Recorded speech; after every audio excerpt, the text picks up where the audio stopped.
మరి ఎవరైనా సుమోటో మరి నిజంగా పోలీసులు కంప్లైంట్ తీసుకుంటారా వాళ్ళే, లేదు ఎవరైనా ఒకవేళ నా అభిమానులు, నేనైతే పవన్ కళ్యాణ్ గారు హోమ్ మినిస్టర్ అయ్యేదాకా నేనైతే కంప్లైంట్ ఇవ్వను డెఫినెట్గా. ఇది నా స్టాండ్. అంటే నా నాలుగు ఆయనకే పంపుతానన్నారు ఒకటి. రెండు, మొన్న పవన్ కళ్యాణ్ గారు ఈ క్రిమినల్స్ నేను హోమ్ మినిస్టర్ కానందువల్ల హ్యాపీగా ఉన్నారు అని అన్నారు. సో కాబట్టి ఇతను క్రిమినల్. సో ఆయన హోమ్ మినిస్టర్ అయ్యే వరకు క్రిమినల్స్ హ్యాపీగా ఉంటారని చెప్పి మరి కళ్యాణ్ గారే అనుకుంటున్నప్పుడు, ఇదిగో ఈ నాని గారు ఇంకేదో అనుమానాలు పెట్టాడు. ఈ బ్యాక్గ్రౌండ్లో ఇక నేను కంప్లైంట్ ఇచ్చి కూడా యాక్షన్ తీసుకోవట్లేదు అనుకోండి, మళ్ళీ అదొక నామర్థం నాకు. డిప్యూటీ స్పీకర్ స్థాయిలో ఉండి మీరు కంప్లైంట్ ఇచ్చినప్పటికీ కూడా మళ్ళీ ఏదో లేదని చెప్పి మళ్ళీ ఇలాగే ప్రెస్ మీట్ పెట్టమని చెప్పి ఇలాగే నన్ను అడుగుతారు. సో కాబట్టి నేను కంప్లైంట్ ఇచ్చినా, ఒకవేళ ఎవరైనా కంప్లైంట్ ఇచ్చినా చర్య ఒకటే ఉంటుంది. చర్య అంటూ ఉంటే ఇలాగా మాట్లాడి నాలుగు కోసేస్తాను, సమాధి కట్టేస్తాను, ఎవడ పడితే ఆడు. ఇప్పుడు చట్టం అంత క్లియర్గా ఉండి సుప్రీంకోర్టు రూలింగ్స్ ఉండి ఎక్కడా కూడా ప్లేసెస్ ఆఫ్ వర్షిప్ దగ్గర మైకులు పర్మిషన్ లేకుండా ఉండకూడదు, పర్మిషన్ ఇచ్చినప్పుడు కూడా ఇన్ని డెసిబల్స్లో ఉండాలి అంటే నేను చెప్తున్నాను. వీళ్ళు కోనికేసుకో గొట్టంగాడు ఇటు చెప్పేయటానికి. నేను చెప్తున్నాను మీరు పెట్టుకోండి అని చెప్పి నోటికి వచ్చినట్టు మాట్లాడతాం, నాలుగు కోసేస్తానంటాం, సమాధి కట్టేస్తానంటాం. ఇటువంటి మాటలన్నీ కూడా మాట్లాడిన తర్వాత ఎటువంటి కేసు ఏమీ లేకుండా ఉపేక్షించటం. పైగా ఇవాడేమన్నా ప్రజానాయకుడు అంటే సార్ నా 71 కోట్లు వచ్చినాయి, మరి అలాగా మాట్లాడేస్తూ ఉంటే ఈ రకంగా మాట్లాడిన తర్వాత కూడా ఉపేక్షిస్తాయి. డెఫినెట్గా నాకు తెలిసి ఎవరొకరు కంప్లైంట్ ఇస్తారు నా తరఫున. నన్ను అభిమానించే వాళ్ళు, అతన్ని అభిమానించే క్రైస్తవులందరూ అతన్నే అభిమానిస్తున్నారని చెప్పి అతను ఒక అపోహలో ఉంటే ఖచ్చితంగా హిందువులందరూ నన్ను అభిమానించాలి. అంటే 14% అభిమానిస్తున్నారన్న భ్రమలో అతను ఉంటే 80% అభిమానిస్తున్నారు అన్న భ్రమలో నేను ఉండొచ్చు. ఆ 80లో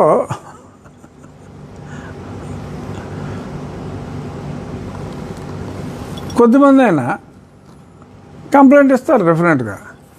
ఆ ఇచ్చిన కంప్లైంట్ని ఆ పోలీసులు సీరియస్గా తీసుకుంటారా మరి చూడాలి.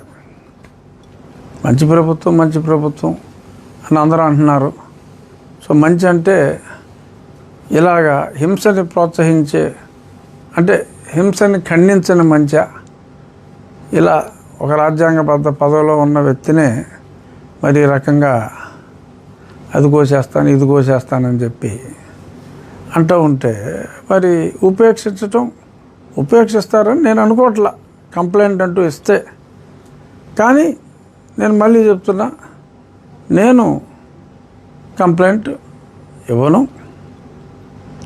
నాకెందుకనో పవన్ కళ్యాణ్ గారు ఆ మాట అన్నారు కనుక ఆయన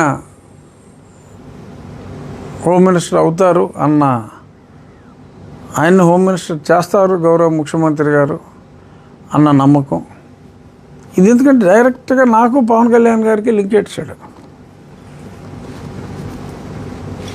జడ నాకు కళ్యాణ్ గారికి వేసాడు జడ ముడి. ఏంటి నాణాలు కోసి ఆయనకి కానుకగా పంపిస్తా అన్నాడు.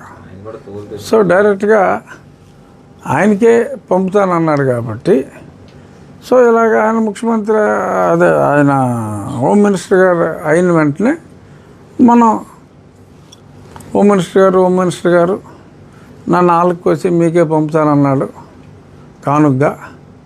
సో ఈ కంప్లైంట్ని లేదా మీరు చర్య తీసుకోవాలి అని చెప్పి, సో ఆయన ఎవరికైతే ఇవ్వాలనుకుంటున్నాడో సో వారికే నేను అంటే ఈలోపే నా 4 కోసి ఆయనకి పంపించేస్తాడేమో నాకు తెలీదు. ఇప్పుడు సాయంత్రం వచ్చేసి నిచ్చెన వేసుకుని నా మీద ఎక్కేసి ఆయన 4 కోసేసి ఏదైనా చేస్తాడేమో నాకు తెలియదు.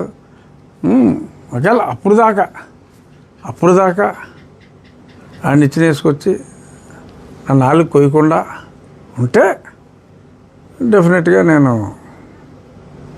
ఇలాగా, ఎందుకంటే ఇప్పుడు ఎవరో నా 4 టచ్ చేసినా ఆడే అన్నది అర్థమైపోతుంది కదా. ఇంకా దానికి అబ్బాయి నేను చేయలేదు ఎవడో చేశాడు అంటానికి కూడా లేదు. సో అంచేత ఖచ్చితంగా ఈలోపు అయితే ఎలాగో ఆడుకోసాడని అర్థం అవుద్ది.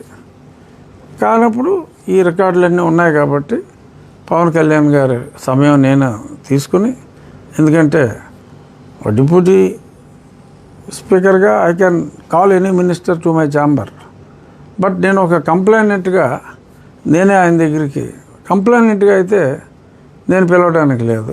అంచేత నేను వెళ్ళి అయ్యా ఈ రకంగా నా 4 కోసి మీకే పంపిస్తానన్నాడు. సో అంచేత నేను మీకే మొరపెట్టుకుందామని వచ్చాను, నా 4ని కాపాడండి అని చెప్పి ఇలా మీకు నా 4ని కానుకగా ఇద్దాం అనుకున్న వాడి మీద క్రిమినల్ చర్యలు తీసుకోవాలి అని చెప్పి నేను కోరుతాను. బట్ ఇందులో ఇప్పుడు న్యాయం జరగదా అని అంటే అప్పుడు ఫాస్ట్గా న్యాయం జరుగుతుంది అని నేను అనుకుంటున్నా. ఎందుకంటే ఇప్పుడు సునీల్ కుమార్ గారి మీద యాక్షన్ తీసుకోమని చెప్పి 2 ఏళ్ళు అయింది, ఇప్పుడు వచ్చి లేదు పెద్దగా. సో అలాగా ఏదో నెలలో తేలిపోద్ది కదా. ఆయన ఈ 3 పదవుల్లో ఈ 2 పదవుల్లోనే కంటిన్యూ అవుతారా, హోమ్ మినిస్టర్ అవుతారా అన్నది చూద్దాం. అవునప్పుడు అప్పుడు ఏం చేయాలో అందాక నా 4ని శ్రవణ్ కుమార్ బారి నుంచి ఎలా కాపాడుకోవాలి. ఆడేవాడో తెలంగాణ నుంచి వచ్చాడు, వీడు లిల్లీగాడు నన్నే పంది అంటున్నాడు, ఆడు నాకన్నా డబ్బులు ఉన్నాడు. ఆడాడో తెలంగాణ వాడు, నేను 2 ఊర్లకు వస్తా 4 ఊర్లకు వస్తాడని చెప్పి లెక్కలేస్తుంటాడు లిల్లీగాడు. సరే ఆ లిల్లీగాడి గురించి ఎక్కువ మాట్లాడుకుంటాం, సిల్లీగా ఉంటుంది అనుకోండి. కానీ ఈ రకంగా ఎంత చౌకబారుగా ఓ పబ్లిక్ మీటింగ్ పెట్టి నేను ఇలా చేస్తా అలా చేస్తా డిప్యూటీ సీఎం అవుతా, తర్వాత ఎవరో ఒక ఆయన అతన్ని విపరీతంగా పొగిడాడు, ఎవరో ఫార్వర్డ్ కాస్ట్ ఆయన. అప్పుడు లిల్లీ హావభావాలు ఉన్నాయి, అది చూశాను నేను. నిజంగానే ఏదో అయిపోయినట్టు అసలు నిజంగా ఆ ఫీలింగ్స్ అనేది అసలు వర్ణనాతీతం.